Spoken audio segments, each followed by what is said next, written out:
Good morning, all of you. I am Mrs. Venu, Assistant Professor from Department of Psychology, MM Mahila College, Ara. I welcome you all in today's discussion about occipital lobe syndrome. We have studied about occipital lobe syndrome and irregularities in visual perception. So for today, we will discuss our next point, cerebral blindness. What is cerebral blindness? इसमें व्यक्ति में partial cortical blindness develop हो जाती है।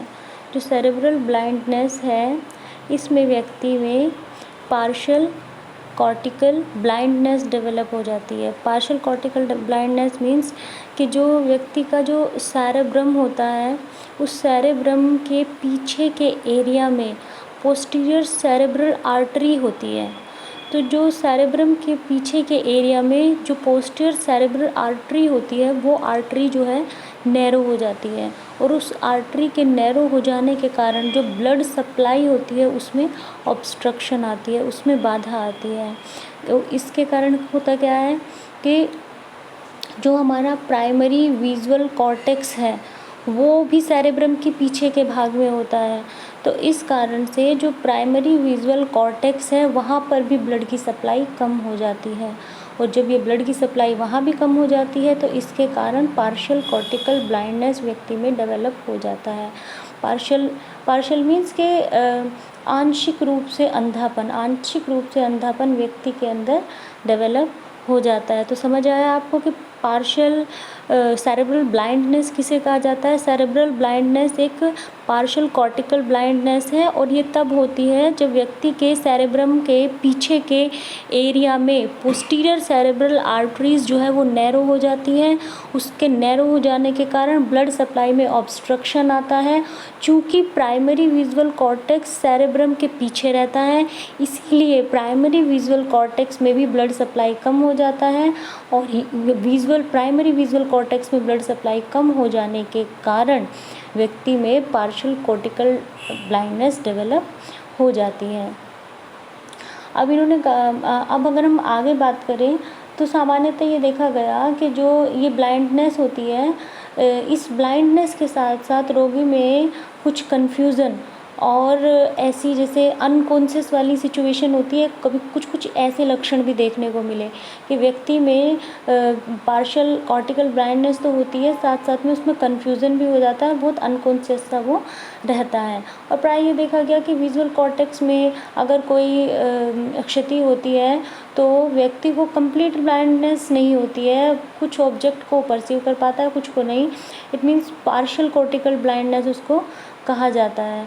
तो ये जो partial cortical blindness है इसमें इन्होंने कुछ साइकोलॉजिस्ट ने स्टडी किया और स्टडी करने पर ये पाया कि इस दौरान इस समय में व्यक्ति को एक सिंड्रोम भी डेवलप हो जाता है जिसका नाम इन्होंने एंटोन सिंड्रोम रखा। एंटोन सिंड्रोम में जो पेराइटो ओसिपिटल रीजन होता है जब वो वीक हो जाता है तो उसके वीक हो जाने के कारण इस एरिया का जो ये पेराइटो ओसिपिटल रीजन है इसका जो कनेक्शन है वो ब्रेन के जो दूसरे पार्ट है उनसे टूट जाता है और जब वो कनेक्शन टूट जाता है तो इसके कारण क्या है कि इन्फॉर्मेशंस जो है ब्रेन के एरिया को ट्रांसमिट नहीं हो पाती और जो रोगी होता है जो व्यक्ति जिसको ये एंटोन सिंड्रोम है जिसको ये